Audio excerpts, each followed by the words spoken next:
Ito po ay tinatawag na Barbados nuts o mas kilala sa tawag na tawa-tawa. Ang scientific name po nito ay Jatropha curcas. Ang katas ng dahon nito ay mabisang gamot para sa sugat o pantal sa balat. Ang dahon po nito ay mabisang gamot sa may lagnat o sakit sa tiyan. Pinapakuluan po ito ng 10 hanggang 15 minutes. Tapos ginagawang tsaa. Importanteng paalala lang po, ang mga buto ng Barbados nuts ay mayroong toxin na nagtataglay ng curcin. Ang ilang epekto nito pag nakain ng tao ay ang pagtatae, pagkahilo at pagsusuka. Di ari, pakita mo nga yung loob nito para makita nila yung buto. Tigas naman to. Tigas guys.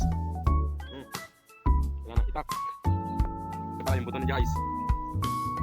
Ito po yung itsura ng Barbados nuts. Ito po yung nakakalason. Meron po itong toxin na nagtataglay ng curcin. Pag nakain po ito, ang ilang epekto po ay pagkahilo, tapos nagsusuka at pananakit ng tiyan. Kaya wag po natin itong kainin.